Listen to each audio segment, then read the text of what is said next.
Okay, well, Carolyn, who just arrived, Carolyn Ricketts, was going to introduce St. John, so I'll allow her to do that. I'll just make a very few comments. For those of you who haven't been in attendance with Climate Stewards, we meet a couple of times a month, usually on a Thursday evening, and we usually split between a business meeting, which we had last Thursday, I believe it was, and this evening where we're doing events, and sometimes movie night too, so we'll alternate between these events and movie night. I think most of you are familiar with that. Glad to see some new faces here. St. John, of course, has been with us from near the beginning, if not the beginning. So he's been a long-time member of the Climate Stewards and has spoken to us on other occasions too about other topics. I'll turn it over to Carolyn so she can introduce his topic tonight. And again, welcome. If you're so moved, please join us with the Climate Stewards in our activities and get signed up on our email list so that you can keep apprised of the activities that we're involved in. Thank you. Thank you, Wes. Did you guys, Kim, you and Carl, you already went over the announcements for what's upcoming, right? No? Okay. Well, obviously this tonight, and then next month for July on the 13th, and this is a last-minute filler. So we are partnering with Carl. I can't even remember who are we partnering with. Sierra Club. Sierra Club, and what is the name of the movie? Reinventing Power. Reinventing Power. Okay, so we are switching the movie night that we weren't actually planning on before, so you are getting kind of this, last-minute notification. And in August, on the 24th, we're having another movie night, and that is Wendell Berry, and it's called Look and See, but it's basically about the famous environmentalist and all the great work that he did. So both of those will be here, same time, 7 to 9. One's Friday the 13th in July, and the other one is August 24th. Also, I wanted to put in a plug before we introduce what St. John's presentation is going to be about, a plug for community solar. If everybody is aware that we obviously need to transition to renewable energy, community solar is up and running this year in 2015. There are a couple of organizations that have it running. One of them is Neighborhood Sun, and I'm shamelessly going to put a plug in for them because I work for them. So there's some information on that table where you can sign in if you're interested for community solar, and I can send you the newsletter and get you hooked up. But please, if and this card is there, my business card, it tells you a little bit more about it. There's a 3.5-minute video on the website that tells you how easy it is and how to connect. But one of the things that St. John is going to be going over is talking about our rapidly growing human population problem and the rapid increase of all the fossil fuel usage that goes along with this huge population. And the fact that we are possibly pushing ourselves inevitably, maybe even towards extinction. So he's going to be talking about that. And just to let you know a little bit about our own St. John, he graduated from the University of Maryland in 1965 with a degree in electrical engineering. He then worked for Honeywell and other area companies as well as NSA. After retiring, he spent several years studying climate causes and the effects before joining Arctic Energies, an alternate energy company that pursued ammonia-based systems. It was that association that spurred his interest in designing systems using solar, wind, geothermal, and ocean energy to produce and store electricity and vehicle fuels. So, without further ado, St.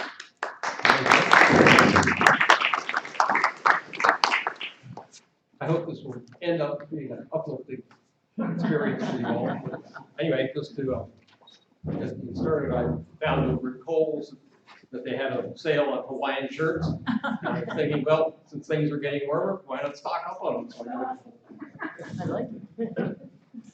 anyway, the Earth does have a lot of problems right now. If we went back 15, 20,000 years when there were only a few humans on the Earth, we could do pretty much anything we wanted to and it wouldn't bother anybody. But now we are up into the 7.5 billion people, and that's 2.5 times what it was in 1960. So just in the last 50 or so years, we've gone up 2.5 times the population, and we're still going up at a pretty good clip. So that's something to be very concerned about. Anyway, there are really two problems that we have right now. One is the rapidly growing human population, and the other is the increase in the use of fossil fuels. We should be getting out of the fossil fuels because we're going to run out of them fairly soon anyway. But in the meantime, we are dumping a tremendous amount of carbon dioxide and methane and nitrous oxides and other things into the atmosphere that do cause heating of the Earth. The Earth atmosphere acts sort of like an insulated window on your house. And sunlight comes through, it doesn't go back out. It changes wavelength and it can't get back out through the window. And so by adding carbon dioxide and those other gases to the atmosphere, we have an insulator, one-way insulator, so that the sunlight can come in and the long-way radiation back into space is hindered by the gases. So anyway, and there are other things too, like soot. Some of the engines that we have, like jet engines and diesel engines, are notorious for generating a lot of soot. And as you'll see in some of the slides later, we get into what the soot does. Anyway, here's the world population. We're at 7.5 billion right now. And this is a prediction from the Census Bureau data based on the estimated birth rates that we're going to have. And you can see it just goes right back up. There isn't any stop to this curve. This has an impact not just on humans for our ability to live on this earth, but it also impacts the animals and plant life around the world. About 200 years ago, the number of extinctions of species per year was about 5. Now it's about 55,000. So just in the last 10 to 15 years, we've really ramped up there, and just clearing jungles, clearing land, building all kinds of things, and displacing animals and plants. We're really driving many to extinction. This is a list that I got from a video I watched online by a fellow named Dr. Albert Bartlett of the University of Colorado. And he said that he was talking about a lot of things about problems with population growth, but these were the two things that he pointed out: ways to increase population and ways to decrease population. So those are the two lists. The ones on to decrease population are easier to do than the ones, yeah. The way to increase population seem to be easier than the ones to slow down population. Anyway, there's a very good video online on YouTube by Dr. Bartlett, and I recommend taking a look at that because it really gives you a lot of insight into what is going on and what we need to do about it. Sterilization's not on there. Right. I'll add that. Thanks. It's just permanent contraception. Anyway, this is a graph showing how human population tracks the extinctions of species. And you can see as the number of humans goes up, the number of extinct others goes up too.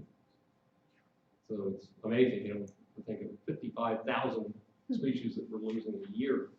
And there are only a couple million species in the whole world. If you have more people, then you need more cars and trucks and more food, more houses, schools, hospitals, batteries, office buildings, ships, boats, planes, etc., and more weapons. So essentially more of everything. And we have a limited number of resources on the earth. I mean, there's only so much copper, there's so much iron, there's so much of everything. And if we keep using them up at the rate that we're going, especially if we don't recycle anything, then that will lead to a real problem. In fact, in many places in the world right now, there are wars going on over resources. And so that's one way to reduce the population, I guess, but not a very good way. Why does continuous growth not work? the formula for figuring out how long it takes to double something is 70 divided by the percentage growth per unit of time.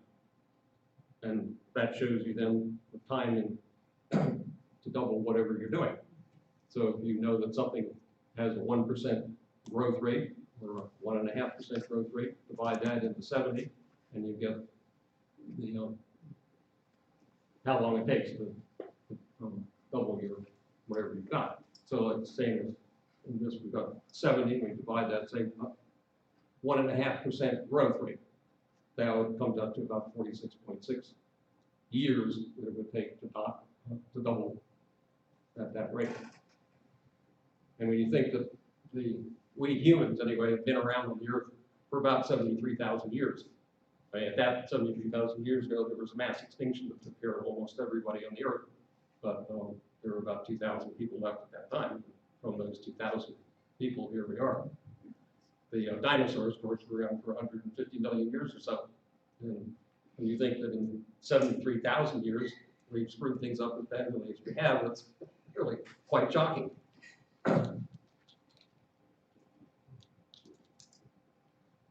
This shows the coal consumption annually. And as you can see, from 1980 to 2012, went up a pretty good clip. After 2012, the amount of increase in the use of coal has gone down. So that it's now just going up at a very, very slow rate, which is good. Coal is not a very desirable thing to have around for getting energy. This is global oil consumption, and that hasn't slowed down. That's just gone up, up, up. Oh, thank you. Great. Price on that.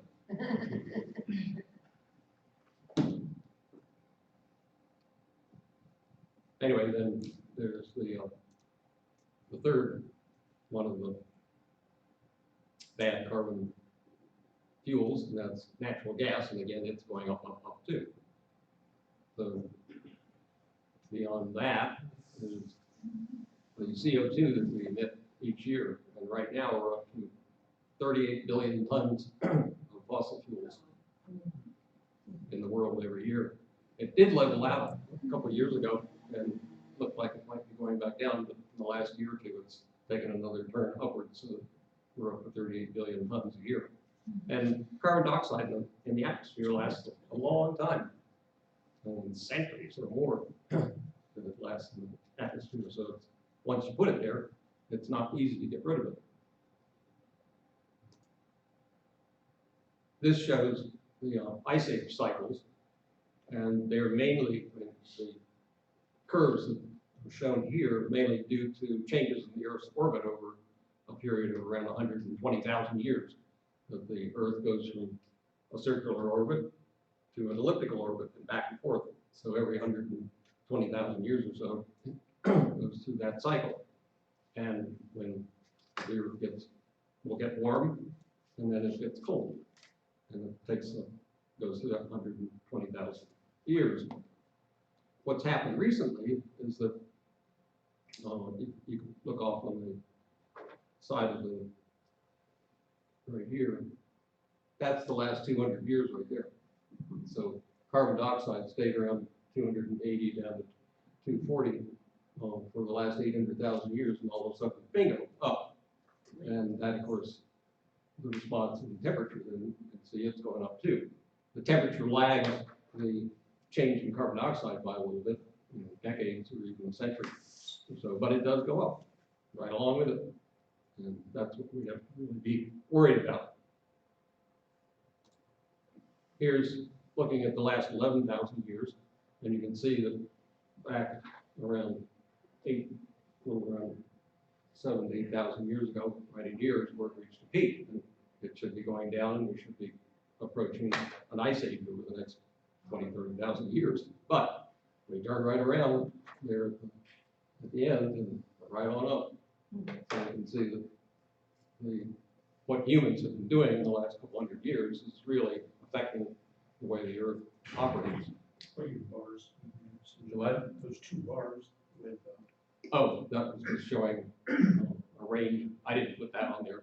It was on the people made up the graph, but they were showing that there's, that's the maximum height in the, right, the peak of the temperature and carbon dioxide.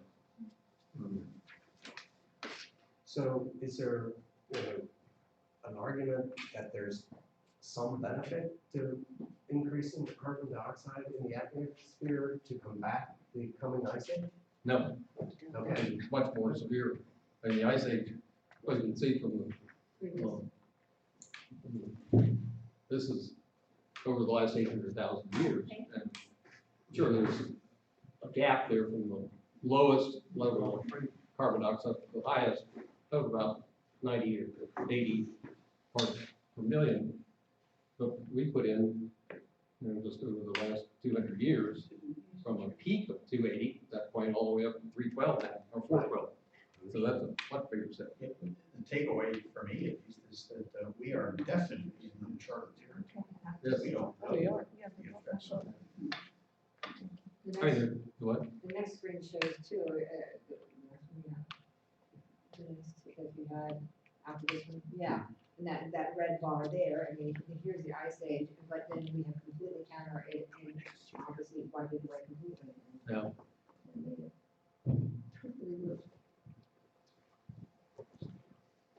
And this is looking at a much smaller time frame, so you can see the 200-year record right there. And again, it's going up. This shows just over, since 1860 anyway, the temperature on the Earth, which is the black line going up there, and the carbon dioxide levels, which are the blue and the red area. Back in 1860, it was 280 parts per million, now we're up to 412. So that's moving rapidly. Do you know how many parts per million go up each year? Because it seemed to me like it was just 2 years ago that it was at 404. Now Now it's about somewhere around 3 to 4 parts per million per year. Now, hopefully we can stop that. yeah. This is global temperature since 1968, so that's how long it took for a 1 degree change in global temperature. Not very long. Pretty simple too. Yeah, this is Celsius.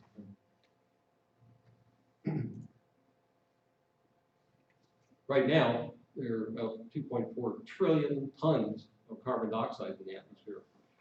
Pre-industrial amount, there was 1.66 trillion tons.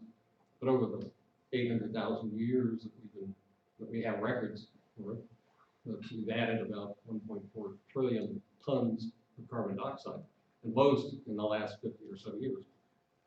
So that's an enormous amount. So we need to extract 750 billion tons of carbon dioxide to get back to the same levels that we had in the early 1800s. And that's a real formidable task. Dick Van was talking about using plants as a method for the way you farm the plants anyway, as a way of sequestering carbon dioxide, and that will work. And we had a person here from the University of Maryland where they were working on that and showed that it does work. But it takes an awful lot of farms around the world to keep doing that, but it's needed. The interesting thing about carbon dioxide in the atmosphere is that whatever level it's at is where will determine where the temperature of the Earth goes. It's very much like driving your car down the highway. If you push the accelerator down a certain amount, sooner or later that car is going to go, say, 50 miles an hour, 60 miles an hour, whatever it is. And unless you back off on the accelerator, it's not going to come slow down. Or you run out of gas. That's what we're headed for. But anyway, so it's not a matter of stopping generating the carbon dioxide. We have to remove it, or we're just going to keep accelerating. So that's a difficult concept for some people to understand, but that's the way it goes. We've heard that, well, natural gas has so much less, 50% less carbon than coal. That's not quite right, because methane is 75% carbon, and coal is about 90% carbon. And so it's really 83% thing. But anyway, just a little thing that they throw out saying, trying to show that natural gas is so much better than coal, but it isn't all that better. It shows different ways of heating one's house, all using carbon fuel. The fireplace, just the open fireplace, generates a number of 28, showing how many particles of soot come out with it. And going to an uncertified wood stove, but one that's airtight and you can control the burn rate on it all, then that drops to 4.6. And it's a certified wood stove, double stove, oil furnace, gas furnace, it all goes way down. So the gas, of course, is the best one for not generating soot. As I mentioned earlier, jet engines and diesel engines are two of the biggest culprits for generating soot. And here's a picture of a glacier in Alaska. You can see all the black particles on it. Now nobody's up there burning diesel fuel or running jet engines in that area, most of the time anyway. But you can see that there's a lot of soot that's collected up there. And the problem is soot gets in the atmosphere, it goes all around the world, lands on the glaciers, and then helps melt them because they are black. In Canada, where they're working on the tar sands, that's really a mess. Here's the tar sands. Now this used to be 54,000 square miles of pine forest. And they're just mowing everything down, digging it all up, and making a terrible mess. They're supposed to reclaim the land. And to date anyway, according to the Canadian government, that about 0.2% of the land has been reclaimed by the oil companies. So, yeah, that's as big as Pennsylvania and Maryland put together. And it's just an oily mess there. Really terrible. Is it possible to reclaim? Well, you certainly couldn't put it back very easily into the shape it was before they got into it. But, It took hundreds of years. yeah, really will.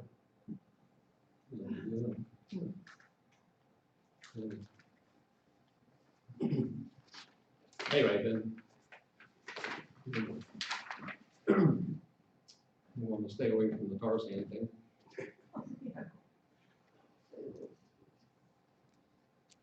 This is an interesting comparison. To build a 1 gigawatt power plant costs about $1 billion if you have it gas fired, or to put in that many panels to generate that output using solar. Over the 30-year lifetime of either one of them, the fuel at today's prices for the gas-fired plant would be about $19 billion. For the solar power plant, it's zero. So why in the world would you ever build a power plant fired on fossil fuel when you know that it's going to cost you that much more to be able to run it? And essentially the same cost to build. Right. When you build the solar power plant, and there's going to be some maintenance on it, that's for sure. But the thing is, you don't have to go ahead and fuel it because it all comes from the sun. You build a gas-fired power plant or coal or oil or whatever, then you got to keep feeding it forever. Nuclear power plant. So no matter what the price of the fuel goes to, you got to buy it or you have to shut down. You would think it would factor that into the costs. Yeah. Well, it's, Not doing if you're selling power plants, then you don't want people to think about that. Anyway. On oil, since we do import some oil, back in 2009 anyway, the RAND Corporation showed that having the military being used to help protect our imported oil added about $20 a barrel to every barrel that we import. And so it's a substantial amount of money. You're importing millions and millions and millions of barrels that can be beaucoup bucks. One of the biggest producers of greenhouse gases is livestock. And some people say that livestock eat grass, and grass uses carbon dioxide, so it's a wash there, but it isn't quite that simple. Because, sure, they eat grass, convert that to methane, and it's methane that they produce, not gas, or not carbon dioxide. And methane is about 28 times as effective as a greenhouse gas as carbon dioxide is. So it takes carbon dioxide, which is a low problem, and converts it into methane, which is a big problem. And methane does die out a lot faster than carbon dioxide, about 7 years. It's a half-life. Anyway, we've got 1.5 billion cows on the earth. What does methane degrade? Most of it is water. So, haven't eliminated the problem, like you said. I thought methane lasts in the atmosphere 20 years, you said something. Well, it has a half-life of 7, so it's still there. It's only half-life there after 7 years. Right, After 7 years. and then it becomes carbon dioxide, so you still are. Right, so it's still meth. Yeah, carbon dioxide and water. Left there. Anyway, the Alaska National Wildlife Refuge is in the news from time to time. We hear that they've got 16 billion barrels of oil that we should pump out to use for fuel. And to put that into perspective, that the world uses 97 million barrels a day of oil, and the ANWR reserve would last about 165 days. So if they pump all the oil out of the ANWR, it would last 165 days. So yeah, that seems pretty ridiculous then to tear up all that nice park and all up there. It's 165 days of fuel. It is one of the last untouched places, and it's teeming with different types of wildlife. Yeah. When you're looking at the tar sands, because right now they seem to be making oil as fast as they can there, but to pump oil from conventional oil, it's about 4% of what the total value of the oil is. To surface mine the tar sands, it's about 20%, and using the deep steam extraction where they pump steam down 1,500 feet down in the ground to try to bring up the oil from there, that you spend 35% of the value of the oil doing that. So you really don't make a whole lot, and then if the market goes up, so that, or should it drop the value of the oil goes down, then very quickly you haven't got anything for your efforts. Is that essentially fracking? Well, fracking is for gas, but yeah, but fracking is for oil too, right? What they do in Canada is they put these pipes way down the ground and then. Well, by hydraulic, this is steam. Deep steam, yeah. What's, because this is Steam is used to take oil. oil out of the sand. It's Yeah. not the same process. Yeah, fracking is Still mainly the to get the gas injection out. of water, and water gets polluted. Yeah. Well, definitely. So what's the difference? Steam, You seem to be equating it. fracking is, they inject water at very high pressure. It's liquid water with stuff added to it. Tons of chemicals. And creates little fractures in the rock. And once those fractures are created, the gas that's trapped in the rock can come out. So, and the product then is natural gas, as opposed Well, to. they can use it to get oil. And you can frack one well up to 16 times, and you use 8 million gallons of water each time you frack. Clean water, by the way, that you turn into toxic sludge. Whereas with the tar sands, what they have to do is they have to basically turn the oil into from a semi-solid state that it's in the sand, to a more liquid state. What you do Right. is you heat it up. Yeah. That's what the steam's So it still requires considerable refinement too. Yeah, it's really awful stuff when it comes out of the ground. Yeah. Anyway, big CO2 generators in the US are, of course, power plants and transportation, and then industrial, residential, commercial, but that's 5,600 metric tons, or 56 billion, 1.6 billion metric tons of CO2 a year. You can put people in there, people create CO2. That's right. So you should put, how big are we? Well, residential. Population creates CO2. Yeah, Population more CO2.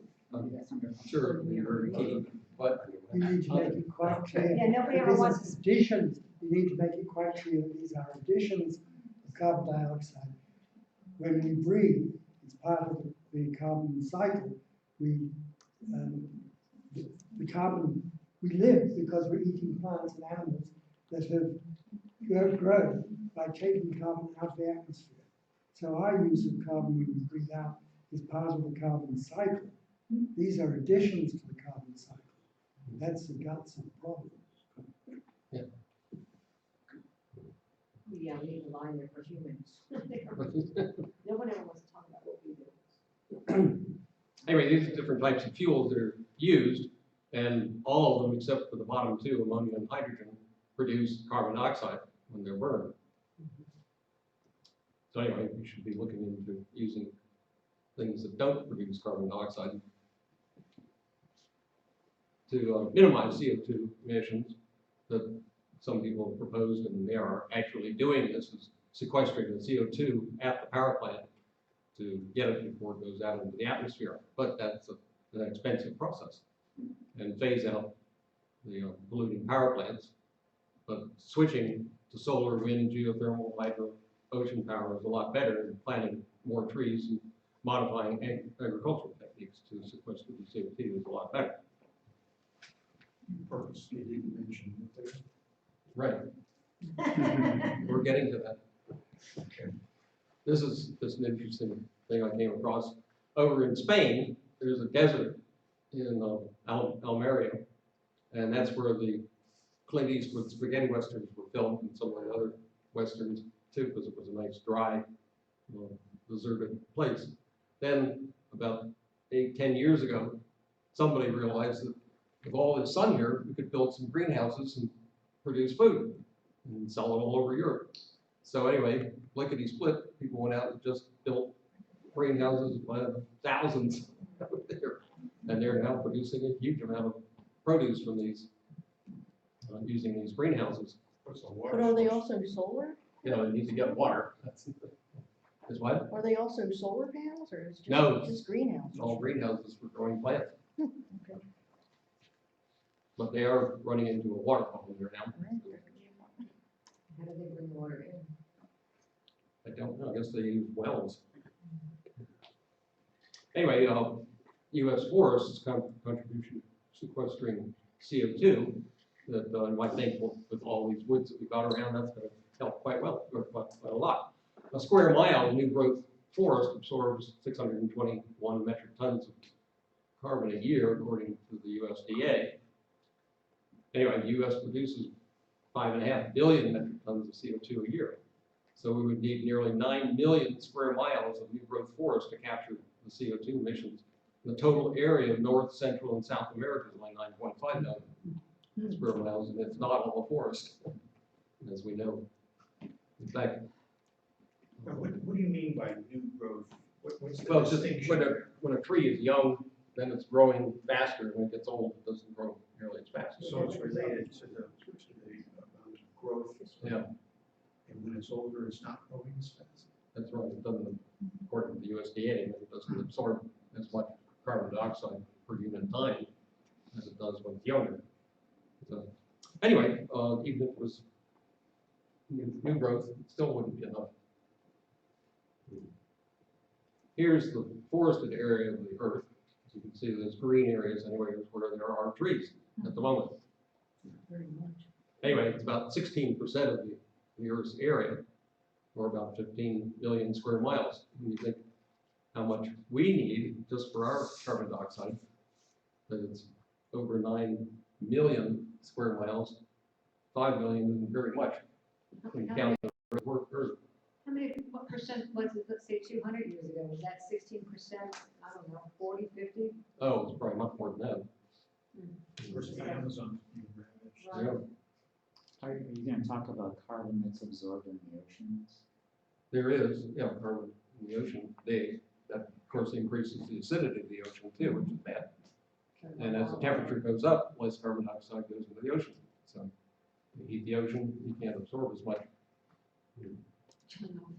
Well, as we've had in previous presentations, we know that's the largest single source of carbon dioxide. Yeah. I might be a third of the carbon dioxide that's produced goes into the ocean. But we seem to be putting in enough to compensate for that. Anyway, there's methane stored in the Arctic, and as we raise the temperature, the permafrost starts melting. There are trillions of tons of methane stored there, and we know it's coming out. You can go up and measure. People have gone up and chop a hole in the ice and then stand back and throw a match into it, and whoosh. So, and there have been methane explosions in the Arctic area too. So there are pictures showing these holes. This might be, a couple hundred feet to over 1,000 feet in diameter, where a methane explosion occurred and blew out all the dirt there. Anyway, we're certainly releasing lots and lots of methane. This is a picture of the Earth temperature-wise, a couple years, about 4 years ago. And you can see up where it's red, really bright red, that's where it's the most number of degrees above what it usually is. And where it's blue, it's the most number of degrees below where it usually is. So you can see in that particular winter that most of North America was in the blue range right there, so it was quite cold. Remember back 4 years that it did get very cold and we had a lot of snow and all people were thinking, oh, global warming isn't for real at all. And yet you look over to the east of there, up in this area here, it's all red, meaning in that case it's like 16, 18 degrees Celsius above where it normally is. Up in this area up in here is where Svalbard Island is. And I remember this was like the 2nd of February and it was minus, about -2 or 4 degrees around here, really cold. And on Svalbard it was 58 degrees. And they're normally in their carcass and woodblocks that time of year. Normally it's reversed. Yeah. Yeah, that was in there. Anyway, but the thing is that just because it's cold in one area doesn't mean that the whole Earth isn't either getting warmer or cooler, but because you have to measure it all the way around. And what the data shows is that the Earth's getting warmer. Now this is a temperature record and projections or predictions anyway from the people at, I guess, Sam Corona for Arctic News. But anyway, showing how the temperature has gone over, this goes back about 30, 40 years. And you can see that up in here now we start diverging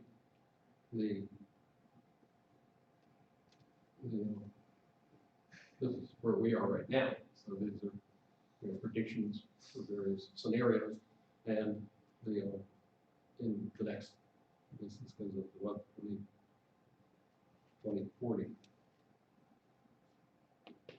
Anyway, showing the temperature, expected temperature rise on the Earth, and it's quite significant there on curve 3. So we don't know which one it's going to follow, but it's going to follow one of those.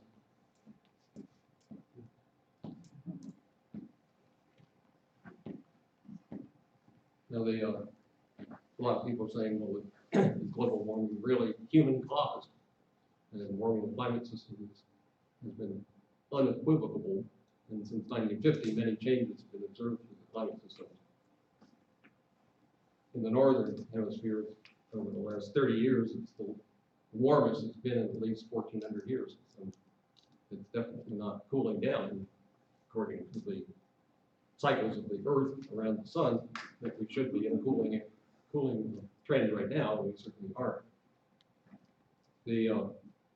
Over the last 20 years, that there's been an increase in strength of storms. And over that period of time, we've had an increase of 100% in storms where the maximum air speed reached 125 miles an hour. And we've had an increase of 3 times on storms that have gone over 155 miles an hour. So we do get stronger and stronger storms and more rain. As the warmer the atmosphere gets, the more water you can support it in. And then, of course, when it comes out, you get a much worse flood.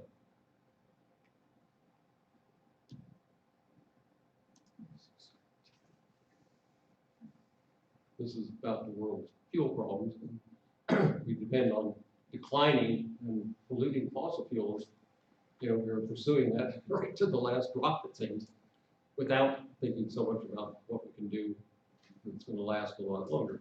I mean, do we really only expect to last another 20 years or so on Earth, or are we going to try and duke it out and try and exceed what the dinosaurs did? But anyway, we need a completely different focus on how we're going to generate our fuel if we're going to last. Anyway, an awful lot of oil products are now imported. So according to this, 58% all of our oil is imported, and even fracking is a limited supply of oil and gas. What's your source for that? Because that's, because of the 58% now imported in the US. I thought we were pretty much energy self-sufficient. That is, in terms of fossil fuels. Right. I'm not sure where I got this one. Maybe someone else knows, because that's what I remember. Well, I wonder if that's 58% in all the countries in the world is imported as opposed to the US. Yeah, that's why I Could like to be see the source. Yeah. all countries. Am I reading this wrong, or I'm reading this as not oil, 58% of the oil is imported, but of oil products. Right. I think, Which means what? well, that oil, as I vaguely understand, is in hundreds of things. Yes, plastics. Like even Lots of polyester. plastic. Well, yeah. So, interpretation of products, all the products that are dependent on oil products, Mhm. manufacturing. That's, yeah. Yeah, that makes sense. That makes sense.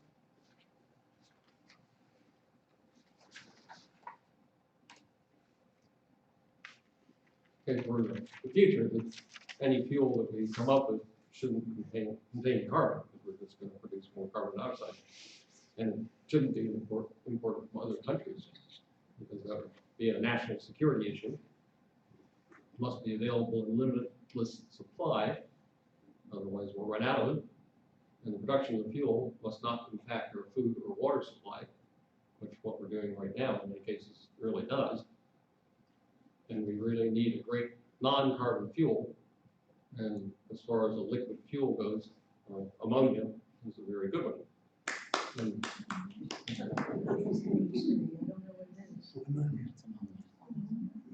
anyway, there are only two, hydrogen and ammonia, that don't result in carbon dioxide when they're burned. They both can be made out of air and water. And hydrogen is hard to handle, though, and it's not easily liquefied unless we bring it down to almost absolute zero. Ammonia liquefies at 125 psi, which is similar to propane. So if you can handle propane, you can handle ammonia. And we already have a nationwide pipeline network for transporting it, because the most of the ammonia, 200 million barrels a year, gets used for fertilizer on farms. And a gallon of ammonia contains 1.5 times as much hydrogen as a gallon of liquid hydrogen. It doesn't deteriorate while it's being stored like gasoline does, and it doesn't need any cryogenic cooling. So that's good too. How much ammonia would we need to equal the amount of oil that we now burn? Probably not too different from that, except that one thing which has become much more available recently is that you can use it in fuel cells, and it doesn't contaminate the fuel cell. Toyota and Honda both make a very efficient compact fuel cells. One that Toyota makes for a new car they have called the Mirai is about 2 feet by 1.5 feet by maybe 1.5 feet high, puts out 150 horsepower. So, and it's something you can carry around. It runs on ammonia. Runs on ammonia or hydrogen. So, but anyway, it's The same amount of cell? power. And what? The same cell Same cell. will alternate, will use hydrogen or ammonia, or you need. Right. fuel cell. What happens anyway is you put the ammonia into the system there, and it runs through a tracker first, splits off the hydrogen and throws away the nitrogen. So the nitrogen just goes back into the air. The hydrogen then, of course, becomes water after it's used in the fuel cell. But, you know, lightweight, no noise, no vibration. A very nice machine. How does the efficiency of that compare to a battery powered car? Well, battery power is, I mean, the battery stores energy, you have energy stored in the fuel, so it's very similar. You have to produce the fuel versus Right, you producing can- electricity. Right, you have to produce the electricity too. So I'm just. So if you have a wind turbine or a solar cell, you know, producing electricity, you can run it into a battery and store it that way, or you can run it into an ammonia synthesizer and make ammonia out of it. Then you can transfer that to whatever engine you want to use or motor. Well, I guess what I'm asking is what is the efficiency of that, what did you call it, the thing that makes the ammonia? Oh, ammonia synthesizer? Right. So like, for example, you can produce hydrogen by splitting water, and that's Right. about 70% efficient right there. Right. How efficient is the? It's similar for making ammonia. Yeah, around 70–75%. Because I mean, you know, producing electricity generally depends on how you do it, but the whole battery cycle is more efficient than any of the fuel cells. Well, so how do you make the electricity to begin with? Well, I mean, how are you going to generate the energy that it takes to make the ammonia? With the sun or wind? There you go. So, Yeah, that's you're right. still producing electricity. Yes, right. Well, it's all tools in the toolbox to me. I mean, whether there's some in the solar and wind and some like this, I mean, it's anything that is not carbon producing, I'm okay with all the various ways. How come this hasn't caught on? I mean, is there some kind of downside of this or something? Well, it I is never even catching heard on, of it because- until today. I know Toyota and Honda are beginning to build cars Okay. to run on other fuels, hydrogen and ammonia. So there are people that are doing it. It's interesting. The problem is the source of those fuels, the current, would help to build stations. Mhm. Well, in Maryland, there are 13 ammonia stations. There are? Yeah. I did not know that. And that's for feeding or, you know, giving supply to the farmers. So But that's of course everybody- minuscule for this kind of scale. How easy would it be to convert eventually, at one at a time, all the gasoline stations into ammonia? I mean, can you use the same facilities? You could use the same pipelines. Yeah, you know, I mean, pump it out of the same, what, that was previously fossil fuel pumps, can you then turn it into these ammonia pumps? I don't think you could use the same pumps. It's under, it would be like handling propane. But like you say, there is a national distribution system, right, by what I'm hearing you say. But it only supplies 13 stations, right? around the Maryland. state- In Maryland, where we have, 13,000 gas stations? Oh, right, yes. So you have a whole infrastructure that would have to be designed and built, that doesn't exist now. It seems like to convert the ones that we have, and there's gotta be a way to. But, well, we all know, of course, that the distribution of gasoline is done by truck, it's not Right. done by pipeline. Right, But it gets to where the trucks came from by pipeline Yeah, but you're saying there are only 13 stations now. for ammonia. so, but I'm saying, convert all those ammonia pipeline, I mean, fossil fuel pipelines to ammonia pipelines. I don't know how easily that's done. That's what I was trying to ask, I mean, It it's. requires more knowledge. Yeah, and I've actually, that's what I was thinking, but that would be to me an obvious first, research and discovery kind of thing. If you have solar panels in your house, then you can use some of that to generate ammonia, store that, put it in your car, so you don't even go to a filling station. Does gasoline and ammonia have similar explosive qualities? Ammonia won't explode, which is very nice. But, it will burn. What's a cost comparison, ammonia to gas? What's what? Cost comparison. The last I checked, which was probably about 6 months ago, the ammonia was selling for about, this is at retail, about $1.75 a gallon. So it's, you know, comparable. Gasoline has a little more energy per gallon than ammonia does. So they're probably comparable cost-wise at this point. But It's nowhere near as popular, of course, as gasoline. Yes, So through combustion in fossil fuels, we have changed the composition of our atmosphere. Would an ammonia system also have the potential to change the composition of our atmosphere? no, because it just becomes water, water and nitrogen after you burn it, Well, is it bad to get which too is much right, nitrogen? what we have the atmosphere made out of anyway. There's a natural aversion to even the idea of ammonia, of course, because of our common experience with it. But if ammonia is released into the atmosphere, how does it degrade? And how quickly does it degrade? It's lighter than air, so it goes up. And then it gradually decomposes into water and nitrogen. Water and nitrogen. Yeah. And by the way, combustion product of gasoline is also water. Water and carbon dioxide. So I mean, we're still putting a lot of water vapor out there as it is. Right. I trust that's not a problem. The big problem is water. It hasn't shown up as a problem yet. The big problem is the carbon dioxide. Wouldn't you say that the resistance is mainly political in terms of Yes. the competition with the fossil fuel Yeah, industry? right. They have all the power and money and stuff. Right. So if you're making all your money off of selling stuff that makes carbon dioxide, well, then you're gonna be in favor of having carbon dioxide. Who is, in your estimate, you've looked at this quite a bit, who's the champion for ammonia? I think of solar and a solar electric grid, and I think of the work that Elon Musk is doing to expand greatly the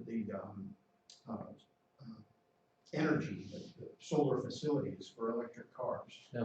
You know, so he's done a whole lot, and there are a lot of other companies trying to do that too, so that there's a plethora of fueling stations for electric cars. Who's the champion for ammonia? Who's trying to make this happen on a national scale? Well, Toyota sells a sports car in Europe that runs on ammonia, but they don't sell it in the US. But are they proliferating these stations in order to support? I don't know. So I actually went to the Toyota dealer in Annapolis because I heard that Toyota was making a fuel cell car. And, you know, they don't have any intention at this point of trying to sell those cars anywhere in the States except California. Because they don't think there's enough market, and it does take some infrastructure to support them. So they were just at the, well, you know, fill out this questionnaire phase. You know, that's where they were. So how many places in Europe, how many countries in Europe, how widespread is it? I don't know. Europe is so advanced compared to us. I mean, of course it would be there, but Well, they were testing the hydrogen cars in California. I mean, has that been successful? I mean, they were Well, using them a because lot out. hydrogen is hard to handle. I mean, yeah, so I mean, have they tried the ammonia? I wonder. Does have a problem with exploding too. Yeah, that's not good.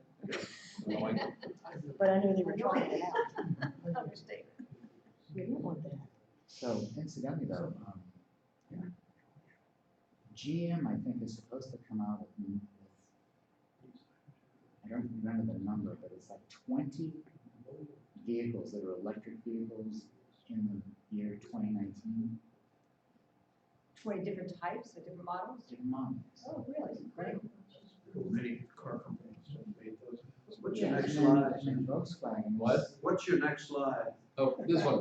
We've already. This is where things get interesting, because battery research has been going along a pretty good clip, and they're coming up with some really good ones. The lithium ion, which we're all familiar with, has been around for a while now, but sodium sulfur, which is a really cheap battery, is made by a company in Germany, and they make very big ones. It might be half the size of the normal batteries, and they found the sodium and sulfur are very cheap, and the only drawback from this battery for use elsewhere is the fact that it has to be kept at 300 degrees Celsius.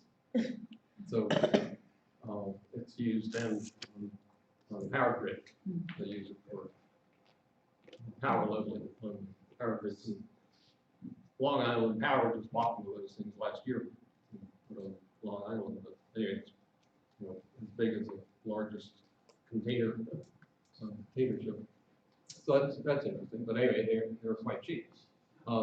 More recently is the lithium sulfur battery, and that's really nice too because it apparently reduces the price of that type of battery considerably, and it's also about 5 times the storage per unit volume of the battery that lithium ion batteries are.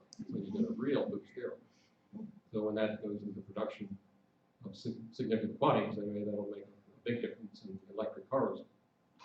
And it has another feature too, is that it doesn't seem to burn up as easily as the lithium ion batteries do, so that's good. Anyway, but at the moment, they're not readily available.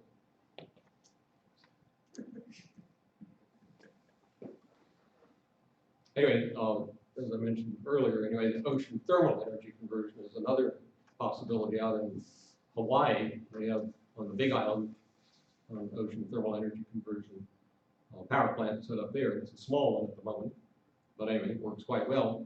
And what they do is they pump up cold water from the bottom of the ocean below 3,000 feet into the ocean and use the hot water at the surface for boiling ammonia in a closed system.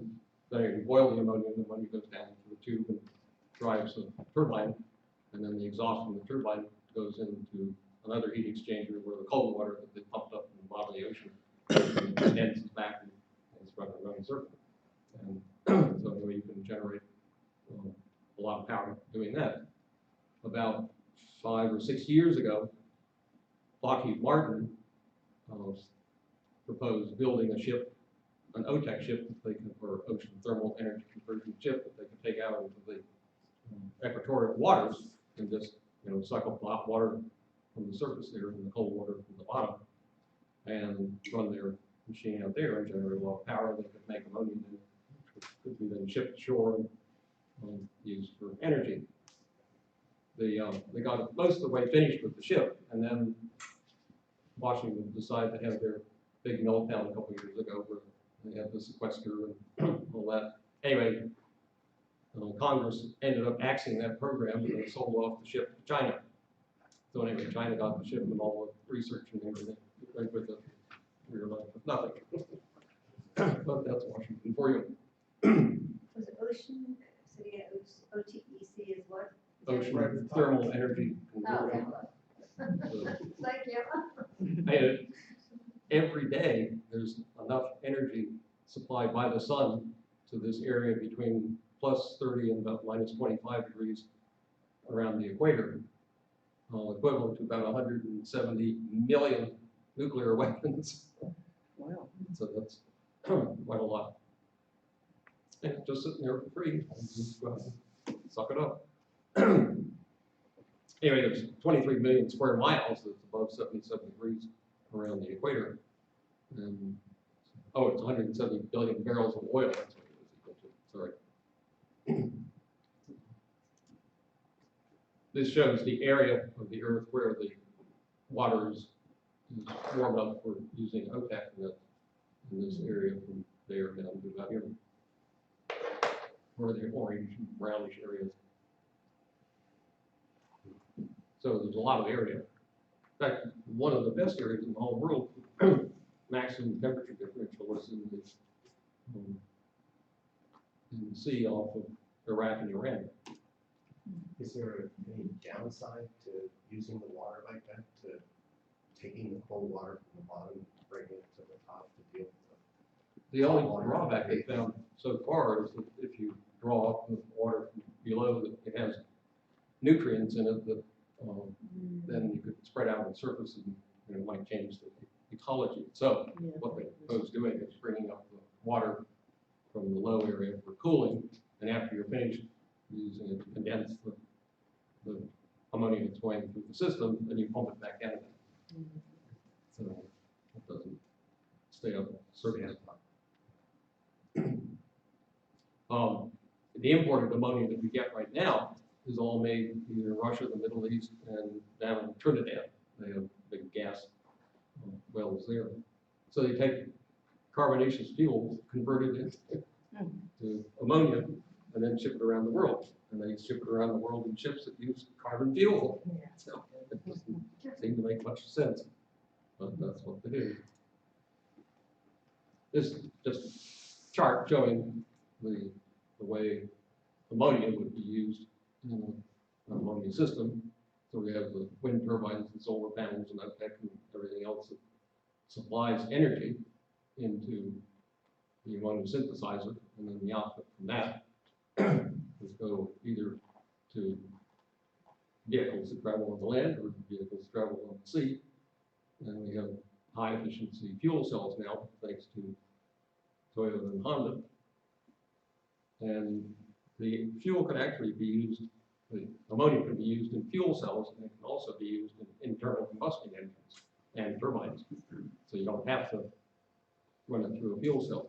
So you can take existing engines and convert them to run on ammonia, and it's already being used that way. And this is a Canadian national locomotive that runs on ammonia. That is one that does exist. This is the Toyota Marangoni GT86, and that's their ammonia-powered sports car. This is their hydrogen-powered, or it could run on ammonia too, but at the moment they're using it for hydrogen fuel. Interesting thing, about 6 years ago, I went to an ammonia fuel conference out in Detroit, and they specifically held the conference in Detroit so that they could get engineers from the auto industry there. Not one of them came. Oh, There was wow. 0. However, there were 7 engineers from Toyota. And sure enough, 2 years later, they came out with the GT86. And also quite a pile of patents on using ammonia in engines. Yeah. This is the fastest ammonia-powered vehicle. It's over at the Air and Space Museum.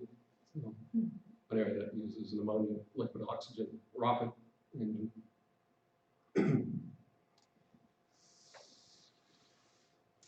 Right now, there are 8 countries that get over 95% of their power from renewable sources, wind and solar, mainly, some hydro.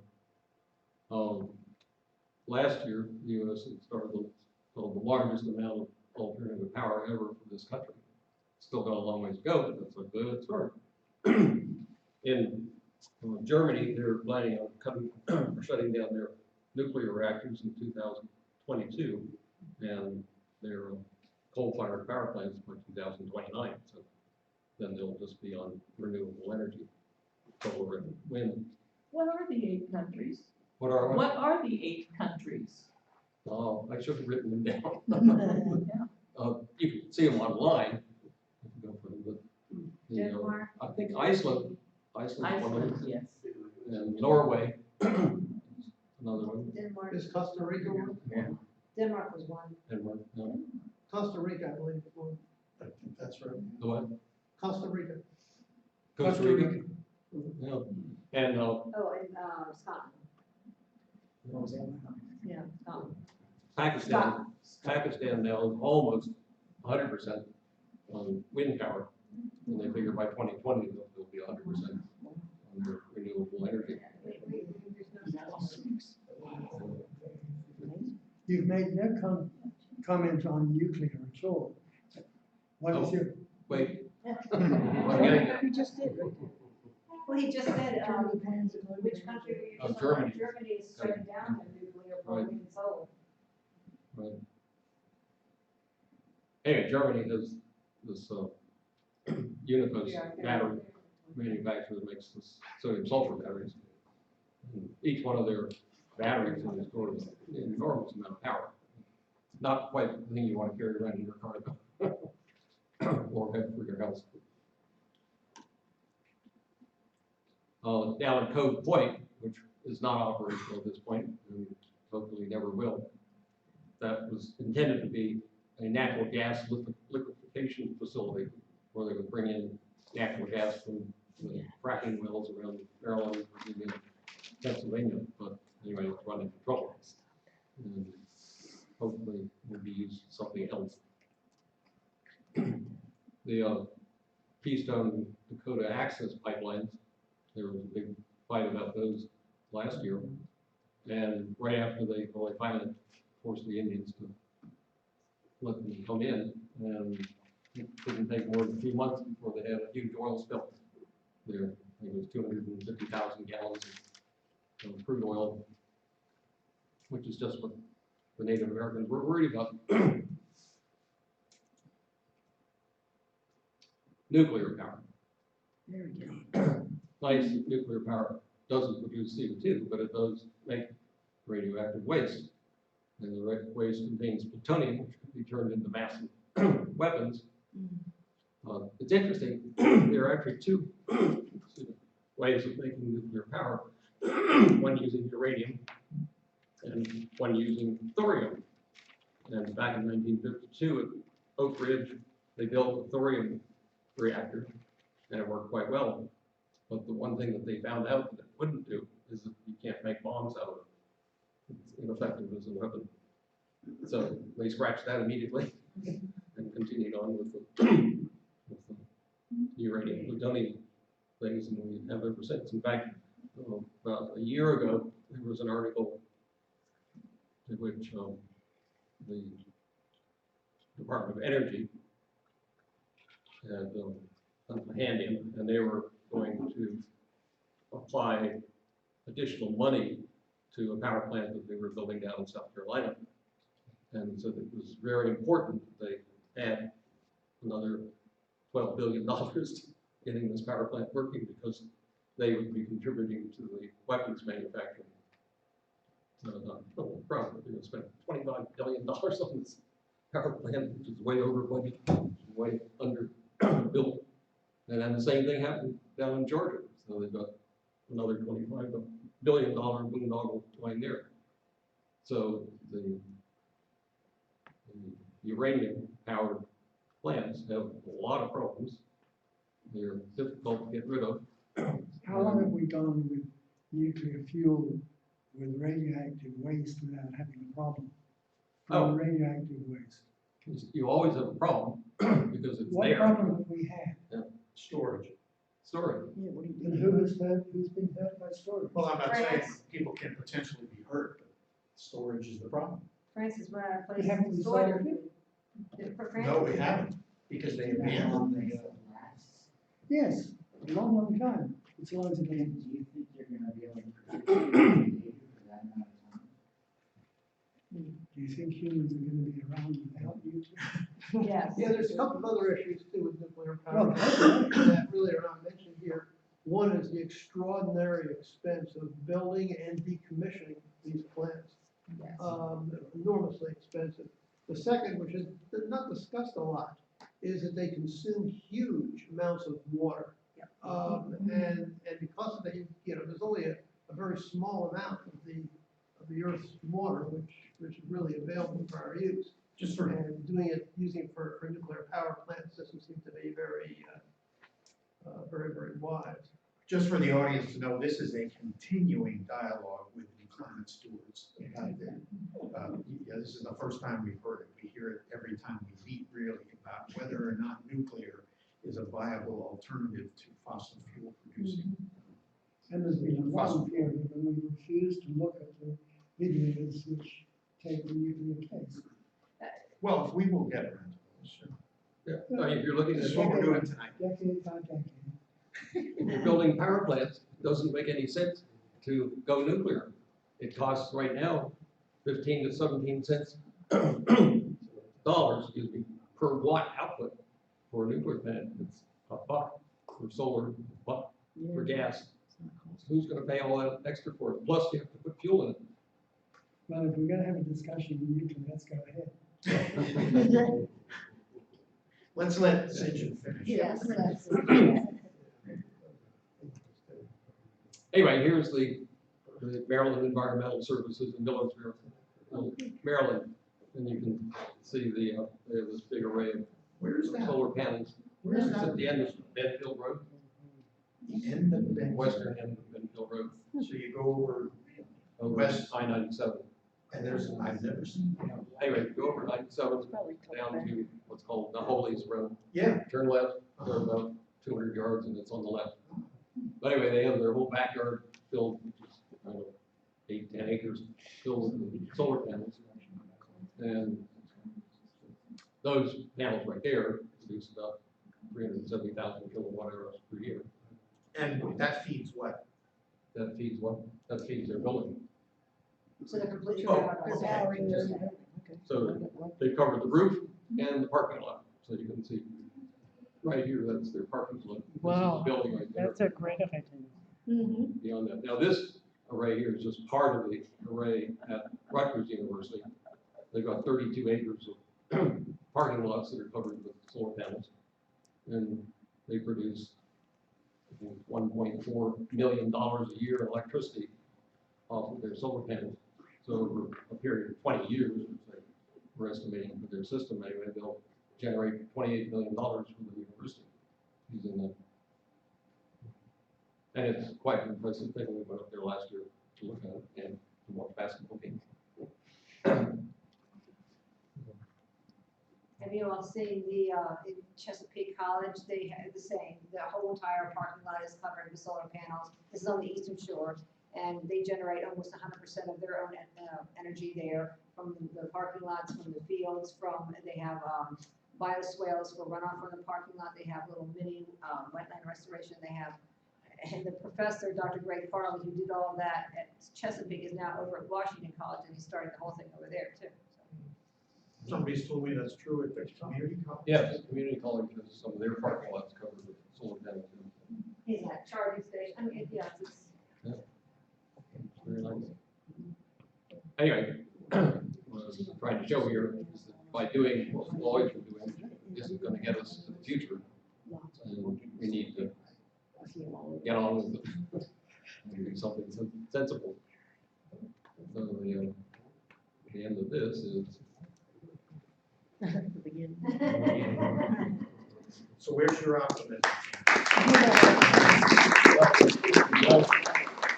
Tell me why you're optimistic.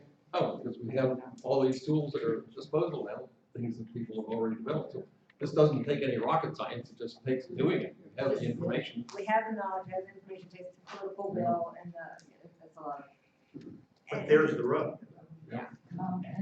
Plus. Yeah. Industries, yes, or even agriculture industries, they don't want to, use. I think that's the difference in cost between the old way of doing things, with either oil or coal or gas and nuclear, is that the cost of those machines anyway is far in excess of what the alternative of the solar and wind are now. And the price of solar has come down incredibly over the last 10 years. It used to be $8, $10 a watt for solar panels, now it's 50 cents, 40 cents a watt in their battery. So we've got, regular off the shelf, not special solar panels that are 19, 20% efficient. They used to be like 14 or 14. I don't think you realize that even though fossil-free solar and wind have shot up by a huge percentage, they've dropped the American energy supply from fossil fuels has increased in the last year, because the reduction in nuclear means that the expansion of solar and wind hasn't taken up for the reduction in nuclear. Well, So they've expanded at a great rate, but not enough to compensate for the reductions in nuclear. So that we've been moving in the proportion of our power coming from fossil fuels increasing. I think people are completely out of touch, with all due respect. And we are building flat out across America, or the world, fossil fuel infrastructure of all sorts. And the BP projections reports on world energy supplies and so on came out, the new one came out in the last week or so, and it now looks forward to 2040, it used to be 2025, now they're looking forward to 2040. And in 2040, they are expecting about as much energy to be produced from fossil fuels as is at least from solar and, sorry, not solar, from oil and natural gas, there are scenarios where the amount of coal may drop a bit. But they're expecting about the same amount of energy from fossil as we have today, though that as a proportion of energy, it will drop to about half instead of being. But it's going to be adding as much to global warming as we're adding today. We're not even, the people who are making decisions about energy are not on the same page as this room. If it costs $1 a watt for gas or for solar, why would you ever spend $16, $17 a watt for nuclear? Well, And you have to put fuel in. we do have to ramp up. We do have to ramp up hugely our wind and our solar. Germany can be 100% on wind and solar in very few years. Why can't we? I do have to say something. I totally forgot about this. I don't know why I did, but anyway, on the 26th, we are having here in this room, no Eastern Shore pipeline. So that's a Thursday, I believe. And Carl is going to be one of the presenters along with a couple other people so talking about pipelines and trying to stop them. No Eastern That's Shore July pipeline. 26th, right? I'm sorry? It's July 26th, right? Not July June? 26th, yes, not June, July 26th. So, sorry that I forgot that earlier, but that's gonna be a good meeting. Yeah, I got that on my schedule. Anyway, that's what I had to say tonight. Thank you, Cindy. Thank you.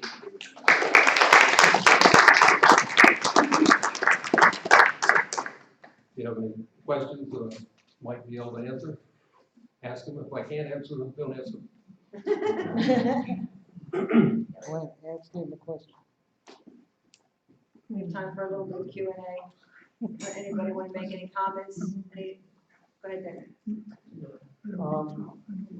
I went to a carbon sequestration conference on Tuesday, and one thing I took out of it was that 75% of the farmland in the United States is used for animals. Mm-hmm. And another point that he made, yeah, the meat production, which we're fighting with, agriculture. That's a very popular thing. I wish, everybody would change their diet. That's a very hard thing to address and get across, which will be partially addressed in the movie that we're going to be, I think, going to be showing in September. We were talking about it earlier today called Cowspiracy. Has everybody heard of that movie? Or anybody? Yeah. Are you really good at eating meat? Yeah, we're thinking about, I see some, would there be an interest in seeing that one? Have we been talking about it? Nodding yes, okay. All right. Right. Another point is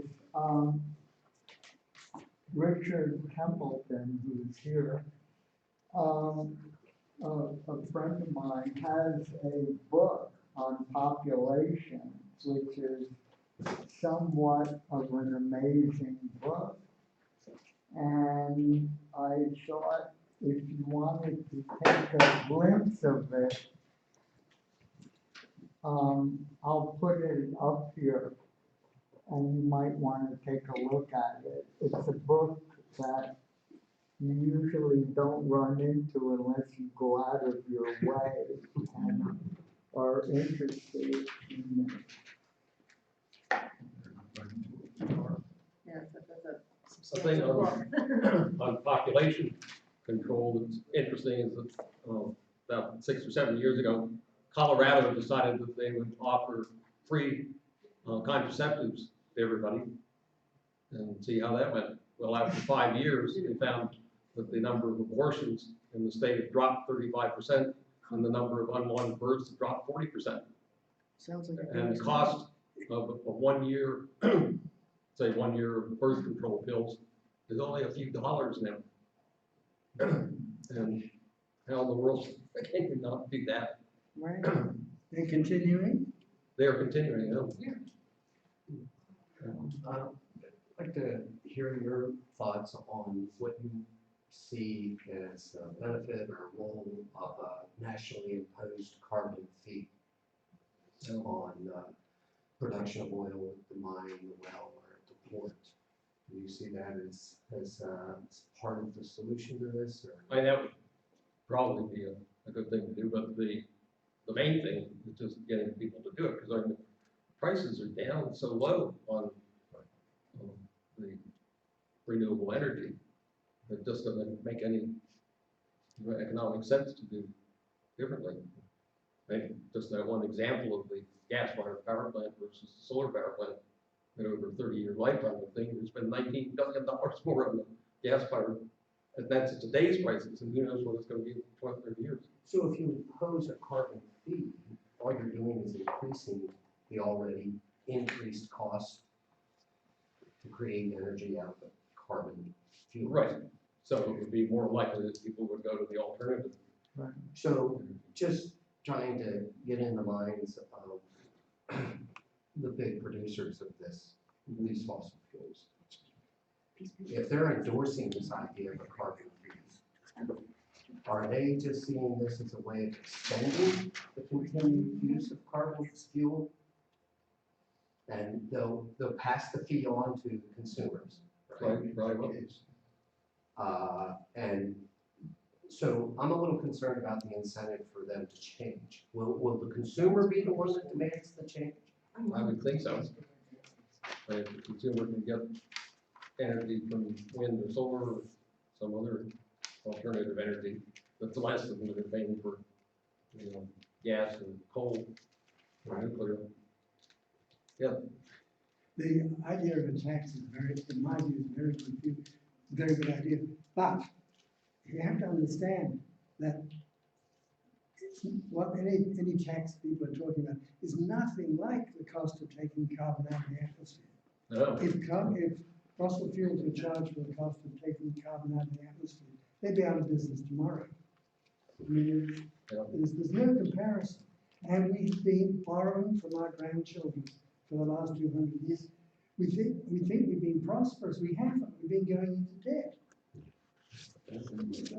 Interesting thing in Norway, they decided, I think it was 2 or 3 years ago, to start sequestering carbon at some of their power plants. Now they've got a lot of hydro there, which don't require sequestration of carbon. But anyway, so they have this one power plant that was giving off carbon dioxide. So they collected the carbon dioxide, put it in a pipeline, sent it out into the ocean, like 18, 20 miles, and stuck it down in the bottom of the ocean in an injection well. And they were able to do 3,000 tons of carbon dioxide a day. Well, people generate 100 million tons a day, so 3,000 is just a teeny little. And that ignores the problem of ocean acidification. Yeah. Well, they were injecting it into the ground. Right. How do they know it's gonna stay there? Right, you don't. And then we, certainly with fracking, they've been injecting things from the ground and causing earthquakes. Right. That's another possibility. Yes. Part of the human problem is that it's like cigarette smoking. I used to lecture on the psychology of smoking, and you certainly, I know the effects of smoking. It's a gradualism. You can smoke your whole life and get away with it. The same thing with our planet. We can heat it for the next 200 years and we'll still be functioning. And so it's kind of hard to have the problem that we present to us, hitting home. It doesn't affect the way you breathe. You can still drive your car. So cigarette smoking, people stop smoking cigarettes, many of them, when they have physical effects. That's when they really come to grips with the fact that they've been slowly killing themselves for 40 years. And the same thing with our planet. I mean, it's a gradual problem. Temperature can rise, seas can rise, and we're still functioning pretty well. We have not hit a wall. Yeah, I We won't hit a question, wall. question your 200 years though. Yeah, me too. Yeah. But that's still abstract. You're not gonna live 200 years. Neither am I. But our grandchildren. Yeah, But that's abstract. You're not gonna get people to convert to renewable sources of energy, clean sources of energy out of altruism around the world. Not gonna happen. You have to make it economically, you have to have an economic incentive for That's that. the driver. To do that, my sister put 10,000 watts of solar on the roof of her house in California because she got a tax break. Mhm. Yeah, it's as simple as that. Another quick comment, do we agree that the fact that we have this enormous national debt that is eventually going to be paid by our descendants is not really fair to our descendants? Would you agree with that? Yeah. Sooner or later, somebody has to pay this bill, right? That's not fair. By the same token, is it fair to strap those people who are our descendants, and we've already put them into huge debt, and to say, oh yeah, and by the way, we've created all this nuclear waste that we think we have a pretty good system for taking care of it, but we're passing that on to you. You are going to be taking care of nuclear waste that allowed for the activities of your grandparents and your great-grandparents. Is that a fair thing? So what's your conclusion? What point are you making? The point I'm making is that we have to come up with systems today that allow us to live sustainably for today and not say we're just putting off the inevitable onto our ancestors, storing nuclear waste and huge debt that is funding the activities that we have today. And to that point, France is already saying, who mostly runs on nuclear, that they can, but they have a big problem. They have no idea now what they're going to do pretty soon here with all that nuclear waste where can they store it. So they're trying to shift over to renewable. And even if there's never a nuclear leak, it's still something that somebody has to deal with, because if it gets out, it's not a good thing. Someone has to deal with it, even if it never gets out. Somebody has to deal with it. We're passing that on to generations. I want to preach again. This is probably not the right crowd. It's probably preaching to the choir. But anybody who isn't on renewable energy, community solar is here. It's now. It's available. This is the first year of the pilot program. Tell everybody, because if it doesn't make it, we're going to not have year 2 or year 3 of this pilot program. We've got to make it work. And it's very affordable. It's in many cases less expensive than the coal. So, use it. Anybody can sign up who pays an electric bill. It's that easy, and it's not on your property. So. Liz, What do you use, electric choice? No, this is Say it's through not on your Neighborhood property. Sun, but there is a company like Be Friendly, which is Clean Choice. Those are the 2 companies right now that have the solar projects out. Okay. My question was, what do you think of community solar, and is this a viable way to increase the use of solar panels and solar energy? Yeah. I would think so. My son has solar panels and his electric bill was like $9. And now this is on his roof. It's on his roof, yeah. All throughout Europe, and this is styled after what they're doing in Europe is what community solar is doing. We are the 11th state to get it. We're not even the first. So there are Massachusetts was one of the first, and California. So we are kind of behind the 8 ball, but community solar is in the 4 grids. It's in this year, BG&E, Pepco, Delmarva, and Potomac Edison. So if you have a home in any of those utility areas, you can subscribe to community solar and you don't have to earn. There's no installation fees, there's no upfront cost of any kind, there's no repairs that you have to worry about, there's no maintenance of anything. All that is taken out of the equation. So you just use electric choice now? Because right now I have wind power with electric choice, and the Well, wind power is not anywhere near my house. Is the idea of community solar common knowledge among this group? No. Yeah, because it needs a little explanation for some people who aren't familiar with Right. what community solar is. You want me to give that? Sure. What you're saying? Okay, well, community solar are solar grids, usually on 10 or 12 acres in the utilities area. For instance, we have one coming out, 2 in Baltimore, or in the Baltimore area, one in Ellicott City area, which, boy, they need something to, the second huge avalanche of water that they had. So there's 2 in the Baltimore area, there are 2 in the Eastern Shore, and there's 1 in the Prince George's County area, so, which is Fort Washington. So all of those 5 that are going up right now, anybody who is in those neighborhoods or utilities can subscribe. So firstly, it's generated by that solar. I didn't hear Annapolis ran around. Annapolis does not have it at the moment. However, it is not county driven, it's grid driven. So if it's or utility driven. So if you're on BG&E, you can still subscribe even though it's not in the county. So if your house, the wires to your house come from those 4 that I named, and BG&E is one of them, you can still subscribe. So it is generated by that solar garden, and a couple of these gardens, by the way, are on starving farmers' properties. They came to us and they said, we're going under. We would like to at least out of our, 100 and some acres, this 10 acres of crap land to you. They're kind of stripped of every, nutrient. So we can lease that to you. You can put your solar grids there, your solar field there. We will have a 25-year lease of income. We will then save our farm. One of them is 6 generations deep. He was going to lose the family farm. So that solar grid is there. It generates the solar. It is then sent to the utility, and then from the utility to you. So, and yes. But what about the shopping centers? I mean, imagine solar energy all over Annapolis Absolutely. Town Center. This again is the first year of the 3-year pilot program. So it's like the baby step to take, and they're using what I consider the low-hanging fruit, which are these farmers. Some of them, and a couple of them are. One of them's on the Fort Washington one is on a landfill. So they're using what is readily available, especially if it's somebody who comes to us and says, we have some money, we need to lease it, we're going under. Well, I really liked what you Caroline, did so at you Rutgers. say it is or it's not available to us? You can subscribe it is. right So- now, on subscribe, you can do it. Now, Do it. It's all over New Jersey.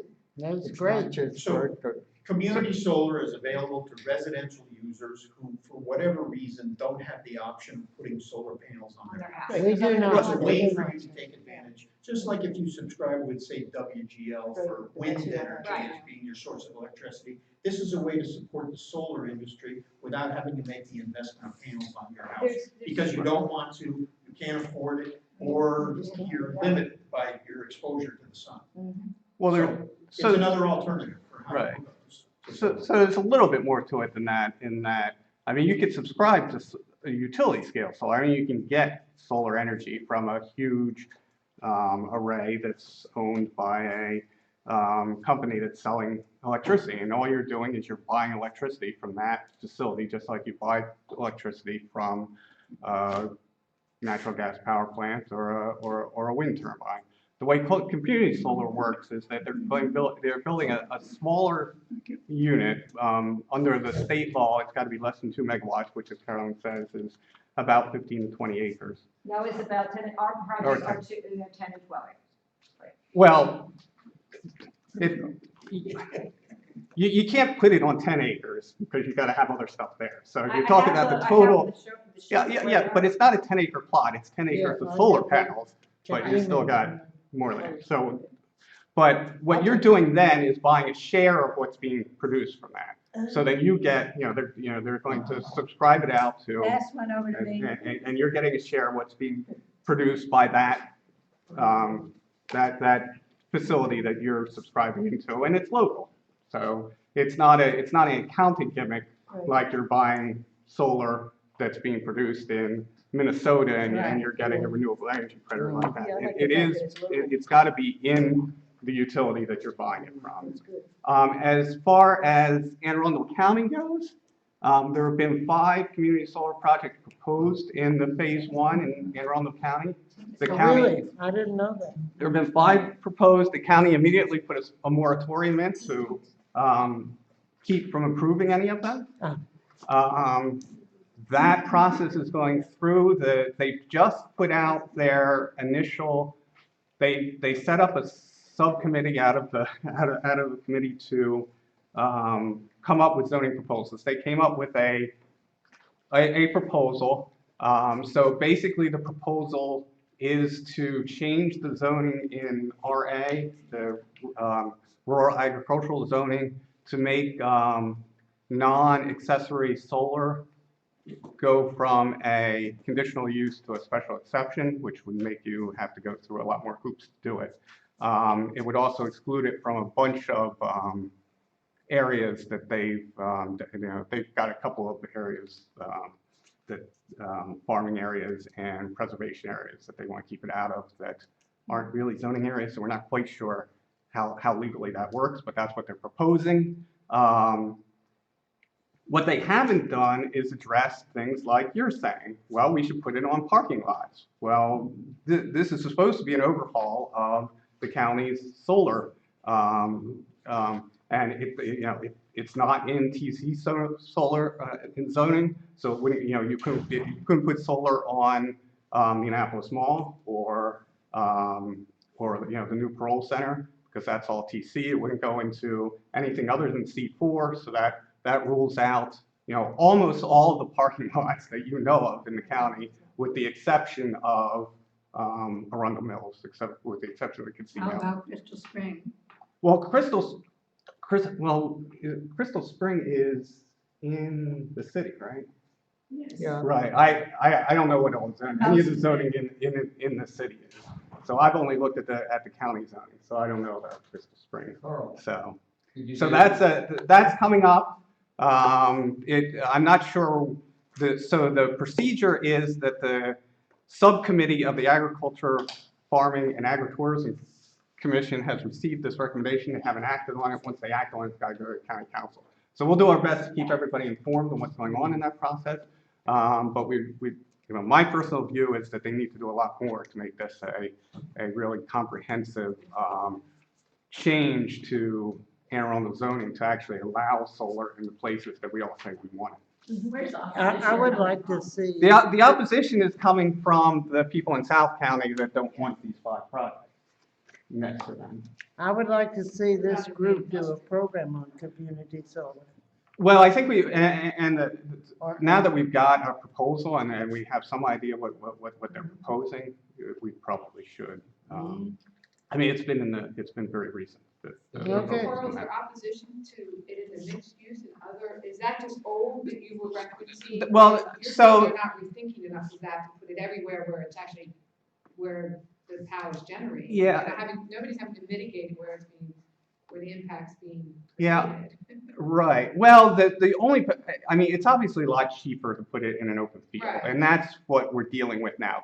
The issue that the county has to deal with is that there's these 5 projects. There's a bunch of neighbors that don't want them next door, and that's what they're dealing with. But they haven't, they've advertised this as we're looking at. Not only have they advertised it that they're looking at solar, they've advertised it as they're looking at it dispersed energy as a whole, so wind and everything else, and they just haven't. All it's done is really propose to change RA from conditional use to special exception, and hasn't looked at everything else. They are letting, so if it's accessory use, you can do essentially whatever you want. So that's why you've got St. John's picture of the Maryland Energy Services building. If you're serving yourself, you can do whatever you want. But as soon as you're selling to somebody else,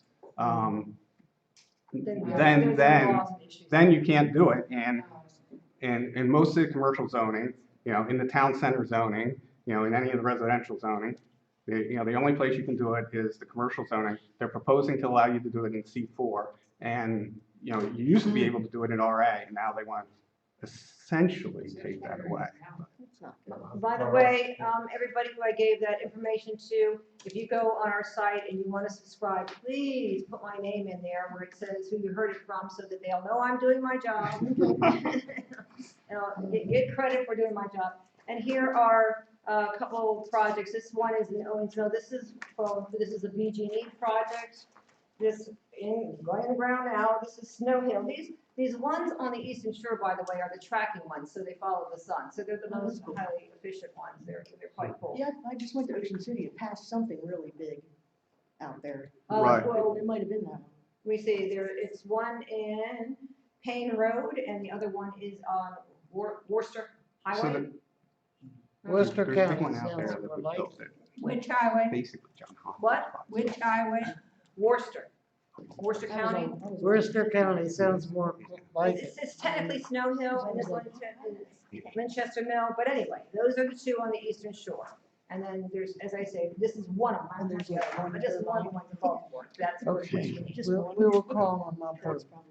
Yeah, it's just because So, right down here. my name's not on here, but remember, Carolyn Ricketts, I gave you my card, I'm getting credit there. Neighborhood Carl. son Or only where. in the United States, there are over 8,000 square No, miles there is of another shopping company centers. so far, again, And that one would of the things provide you're saying, most the of the farmers, electricity not that besides we need. having the need, it's much cheaper to Yeah. start with, it's a pilot program, so you always go to You hold on to this. So Because I we was do thinking have it'd be one an coming on a interesting landfill, and we concept. do hopefully You're trying want to it get to expand and people to globalize, stand all the buildings, What all if the the parking lots, utilities everything. lease roof But, space from you residential? know, right now, well, And says, we'll put up the panel. well, but in it's Green House, our Urban was own 2015, you know how much legislative work we had, it was a Right. heavy lifting, it was even permanent. You know, we had to fight our license off, so, you know, we gotta start somewhere. I'm going And it is, down what the was your other question? That was exit kind of and nice. Hampton.